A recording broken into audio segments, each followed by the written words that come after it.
Bonjour à tous les atmophiles et bienvenue sur Atmo. Aujourd'hui j'ai le plaisir de vous retrouver pour l'essai, est-ce qu'on peut appeler ça une voiture? Je sais pas, mais peut-être l'essai d'une soucoupe volante. Parce qu'aujourd'hui on va essayer la Honda Civic de 8ème génération, motorisée du foudre de guerre, 1,4 litre essence de 100 chevaux. Là je peux vous dire que ça va envoyer sévère.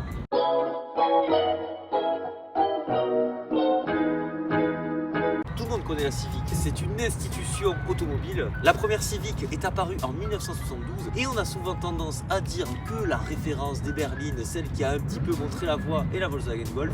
Or, la Volkswagen Golf est apparue en Europe en 1974, soit 2 ans après la mamie de celle-ci. Finalement, est-ce que ça serait pas Volkswagen qui se serait inspiré du look de la Civic pour sortir son véhicule si iconique? Je vous pose la question les atmos chouchous. D'ailleurs, la Civic, c'est tout simplement la 4e voiture la plus vendue de l'histoire automobile, derrière une certaine Golf.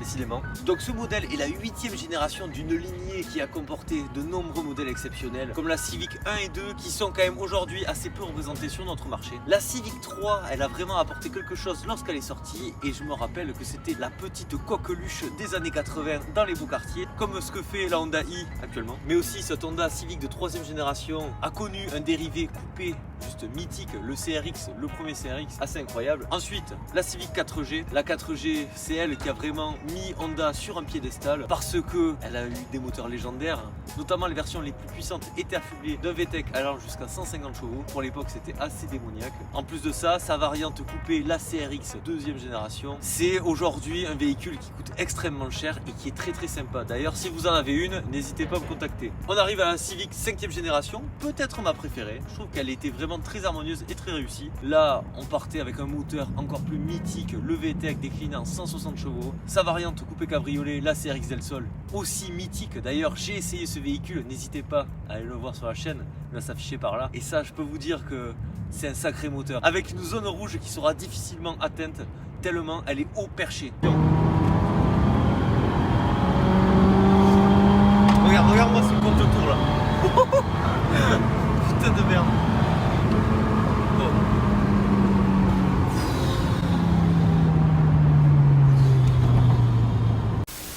Ensuite, la 6ème génération de la Civic. Là, ça va, mais je trouve que ça commence un peu à décliner quand même. Malgré tout, il y avait une version 185 chevaux, toujours avec le 1,6 litre VTEC. Donc pour l'époque, c'était quelque chose d'assez incroyable. Je crois qu'il n'y avait que qui faisait ça. La Civic 7G, peut-être une des Civics que j'aime le moins, avec un look un peu de monospace, pas terrible. Malgré tout, la version Type R est un monument de l'automobile, notamment grâce à un moteur, encore une fois, incroyable. De toute façon, on va y revenir dessus dans la vidéo. Mais Honda, quand ils font des moteurs, ils sont vraiment pas là pour déconner, quoi. Enfin, cette Civic 8ème génération, qui est quand même magnifique. Là je peux vous dire les atmophiles qu'on va faire un tour du proprio juste après. Mais je vous parle 2 secondes de la Civic 9ème génération qui ressemble à celle-ci, qui est pas mal aussi, j'aime bien. Et la Civic de 10ème génération que je trouve assez moche. Tour du véhicule. Regardez-moi cette face avant. Franchement elle est impressionnante. On sent de l'agressivité quoi. Waouh. J'ai failli en tomber tellement elle m'a fait peur. Mais on sent vraiment quelque chose d'agressif. J'aime beaucoup cette face avant. Ce qui est marrant, c'est que cette voiture a un look vraiment de soucoupe volante. Mais malgré tout, elle a un côté aussi assez agressif. Et ça j'aime bien. Regarde-moi ce capot là, nervuré comme pas possible, qui souligne l'agressivité. Et surtout pour mettre en avant la puissance de ce moteur de 100 chevaux, je vous rappelle. Ces feux dignes de science-fiction des années 80. Sachez que certains modèles d'ailleurs ont le feu intégral ici. Une espèce de bandeau là en verre qui couvre toute la partie avant, c'est assez rigolo. Ici on est sur quelque chose d'un peu plus sobre, finalement c'est peut-être pas plus mal. Ensuite, qu'est-ce qu'on retrouve? Atmo Auto, hein, bien sûr, faut s'abonner. Vous savez. Ça ensuite, là on sent encore de la sportivité quoi, les petites calandres en nid d'abeille. Ce capot paraît très sportif, très structuré et finalement quand on le voit un peu de profil sur le véhicule, en fait on se rend compte qu'il n'est pas si grand que ça et c'est aussi du coup pour mettre en avant l'habitabilité du véhicule qu'on va tester un petit peu après. Des rétroviseurs magnifiquement redesignés par notre atmophile du jour. Des jantes alliage 16 pouces Honda magnifiques. En puissance, c'est la version entrée de gamme. En équipement, c'est un milieu de gamme. Mais franchement, vous allez voir qu'elle est quand même bien lotie. Surtout celle-ci d'ailleurs. Là, vous pouvez venir voir ses poignées parce qu'elles sont vraiment taillées pour l'aérodynamisme. Parce que là, je peux vous dire, regardez-moi ce sport. On dirait c'est une flèche. Comme notre caméraman du jour, qui est une sacrée flèche. Merci. T'es mignon, mais t'es un tout petit breton. Ça, bon, il me semble que c'était Alfa Romeo qui avait commencé à l'intégrer dans sa 156. Ça fait toujours son petit effet. parce que du coup on a l'impression d'avoir presque un véhicule 3 portes. Et là ensuite on va aller voir cette partie arrière qui est au moins aussi impressionnante que cette partie avant. Là du coup on retrouve l'idée du bandeau qui prend l'intégralité de la partie, que ce soit avant ou arrière. Le logo Honda bien sûr, on caresse parce qu'Honda c'est hyper bien. C'est génial! Radar de recul, et regardez mieux, une caméra de recul. On va voir après en détail si elle marche bien. Là aussi regardez-moi ça, c'est bien intégré, c'est joli, esthétiquement. On aime ou on n'aime pas, mais au moins c'est un véhicule qui ne laisse personne indifférent. Atmo, du sport, des sensations, mais surtout des volumes de coffre. Ça va être maintenant. Juste avant d'ouvrir, on va laisser un petit suspense pour mettre l'accent sur le fait qu'il n'y a pas d'essuie-glace arrière, chose assez étonnante sur une berline de cette époque. Alors Honda a peut-être fait un petit peu à la manière de Tesla, un véhicule tellement aérodynamique qu'il s'est dit que c'était pas la peine de le pourvoir d'un essuie-glace. Quelle idée. Bref, maintenant le coffre. Comment on dit le coffre en espagnol? El cofre. El cofre. Et en anglais on dit the coffre. C'était débile! Allez, c'est parti. Regardez-moi cette malle énorme déjà qui s'ouvre, c'est incroyable. Alors moi qui suis un amateur de coffre, là je peux vous dire que je suis pas déçu. Regardez-moi déjà ce volume, 485 litres. La hauteur de chargement qui est très basse. Ça c'est quand même vraiment un avantage lorsqu'on a des objets lourds, style un pack d'eau. Ça c'est un coffre Atmo approved et c'est peut-être un des meilleurs coffres qu'on ait vu sur la chaîne. Ah, vous me dérangez monsieur. Je faisais mon yoga. Regardez-moi ça les atmophiles, est-ce que c'est pas trop bien? Si vous avez envie de vous allonger, de vous mettre peinard, vous faire une session lecture, lire pourquoi pas le dernier Auto Plus, qui sera sûrement très intéressant. Non. Tout simplement les sièges se lèvent, on est trop bien à l'arrière et ça nous permet de charger des objets assez encombrants. Par exemple, je sais pas, si vous achetez une nouvelle plante, un petit palmier là, dans le coffre c'est un bordel, vous le mettez là droit, des meubles, tout ce que vous voulez. Et je rappelle, elle fait 4,25 m de long cette petite Civic et elle est diablement intelligente. Ça c'est un grand oui pour la modularité, elle me fait penser dans ses aspects pratiques à la merveilleuse Twingo 1 et ça c'est pas le dernier des compliments. Franchement c'est un coup de cœur pour moi. Maintenant on va continuer, je vais essayer de sortir. Parce que là, bon, j'ai fait une sieste.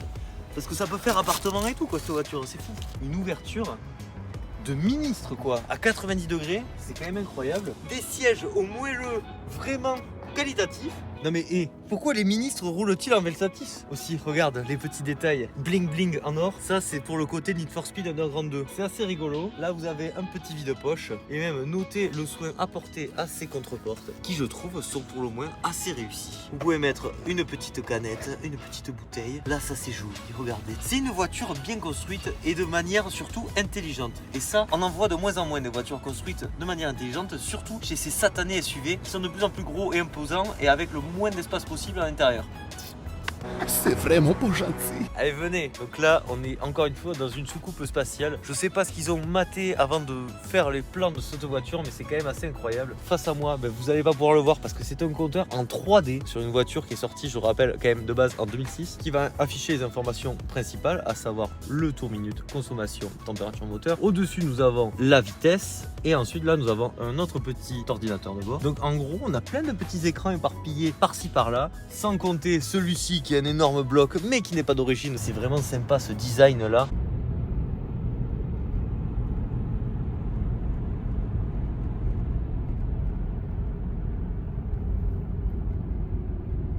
Et puis, regardez les choses à noter. Là, ça me plaît beaucoup. Un bouton engine start. Moi, j'ai pas besoin d'engine. Vous direz si vous validez la blague ou pas. Je la sens moyen. En tout cas, pour le sport, j'adore. À gauche, en plus, comme les petites Porsche, tu vois. Un volant vraiment très agréable. On l'a bien en main. Le pédalier alu, je rappelle encore une fois que c'est une version 1,4 litre essence de 100 chevaux. Et ça, c'est d'origine. Là, vous voyez peut-être un peu mieux cet intérieur qui est quand même sacrément original. Cet écran, vous savez que moi, j'aime bien les trucs d'origine. Vous avez les commandes de climatisation. On peut ranger ces petites lunettes de soleil. Là, on dirait une boîte auto. Mais non, c'est une boîte manuelle 6 vitesses. Et puis là, qu'est-ce qu'il va y avoir là? Pas grand-chose. Là, un fun fact, si on veut se mettre des binges, toujours boire en conduisant, très important. Tequila, Heineken, pas le temps de niaiser. Bam, là si on veut mettre des trucs, il y a de l'espace partout. Chose très importante, si on veut faire du drift, ça tombe bien sous la main. Regardez-moi ces sièges là, on les voit pas trop, mais franchement, ils sont d'une qualité, je trouve que c'est très très sympa. C'est entre du tissu et presque une sensation d'Alcantara. Et ça, c'est à souligner les atmophiles. Enfin, regardez-moi cette boîte à gants. Je peux vous dire qu'on peut mettre énormément de choses dedans. Elle est réfrigérée, ce qui permet de boire sa petite cristalline. Moi, pour fêter une victoire, j'offre toujours une bonne bouteille. De cristalline, c'est naturel. elle est si bonne. L'été, quand on va sur le bassin, elle sera toujours fraîche. Et ça fait quand même grandement plaisir, quoi. Oh malheureux, doucement avec la cristalline. Bon, les automophiles, cet écran il n'est pas d'origine, mais quand même, il a quelques petites fonctionnalités qui font plaisir. Déjà, le CarPlay sans fil, ça de base, ça y était pas, bien évidemment. Mais aussi, regardez-moi ça. Quand même, là, une sacrée caméra de recul qui ferait pâlir de jalousie toutes les Tesla et autres Mercedes actuelles. The Beast, la bête. Un petit capot. Oh, ah oui, un petit moteur, tout petit, tout mignon. Les Japonais, ça me gonfle un peu parce que ils aiment pas mettre des vérins. Pourtant, je trouve ça assez sympathique, les vérins. Regardez-moi ce mini compartiment moteur, c'est hyper drôle quand même. Quand on a l'habitude de grands capots, ça déroute un petit peu. Mais bon, le plus important, c'est quoi? Et c'est bien évidemment ça. C'est le gage d'une solidité à toute épreuve parce que ça, je peux vous dire que avant 300 000 km, vous n'aurez pas un pépin là-dessus sur quasiment tous les exemplaires. C'est un moteur assez standard, mais qui fait largement le boulot. Donc la clé, personnellement, je la trouve pas hyper incroyable quand même. Là, on est en 2012. Merde, on est en 2012 et bon, c'est vraiment la clé des années 90. Ah oui, c'est dégueulasse. Par contre, ce que j'aime bien, c'est ça. Maintenant, vous allez voir un démarrage, mais vous allez halluciner tellement Porsche et Ferrari vont se retourner dans leur tombe. Là, on va appuyer sur le petit bouton magique. Maintenant, c'est parti. Allez, salut. Cette voiture est très agréable à conduire, elle tient bien le pavé, les sièges nous maintiennent bien, la boîte de vitesse est précise, je trouve qu'on a un très bon feeling, on n'est pas trop haut, moi j'aime bien quand on est assis bas dans les voitures, la suspension est un peu ferme mais juste ce qu'il faut, c'est un oui les atmophiles. Maintenant on va essayer de vous montrer un peu quand même comment ça pousse sur 1,4 litre parce que des fois ça envoie bien sévère. Des bouchons sur des kilomètres, merci Ulrich, ne change rien, c'est super. Je suis sidéré par la violence des attaques dont je suis l'objet. Honda, c'est surtout une marque sportive, le VTEC, les tours minutes, etc.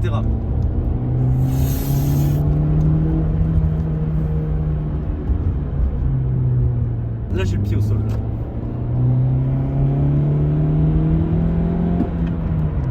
Voilà. Et là, qu'est-ce qui nous arrive? 100 chevaux, mais on les sent quand même. Bon les atmophiles, l'essai de ce sublime bolide touche à sa fin. J'espère que cette vidéo vous a plu. Ça a été un petit plaisir de vous faire découvrir ce véhicule finalement qui coûte pas si cher que ça, mais qui est sacrément décalé et qui était vraiment une vraie alternative, je trouve, aux véhicules de l'époque, à savoir des Mégane et des 307, 308 première génération qui pour moi manquaient un peu d'originalité, d'exotisme. Là vous êtes servi avec celle-ci. Les avantages, c'est donc une habitabilité incroyable, un design qui plaît ou qui plaît pas, mais dans le cas où il plaise, c'est quand même quelque chose de très sympa. Et l'atout numéro 1, c'est bien évidemment ce moteur à la robustesse assez incroyable. Si ce genre de véhicule vous intéresse, n'hésitez pas à foncer. Pour moins de 5000 €, on va pouvoir se faire plaisir. Putain de mouette. Pensez au like, pensez à vous abonner, ça fait hyper plaisir. La chaîne est en train d'exploser et Villebrequin ont peur. Ils nous regardent dans le rétroviseur et ils se font un peu dessus. Continuez comme ça, à donner la force, ça fait plaisir. Merci. Le plus important, ça reste quand même de prendre soin de vous. Donc prenez soin de vous. C'était Atmo, je vous dis à la prochaine. Bisous, ciao. Et elle fait chier cette mouette. Leurs attaques sont furtives.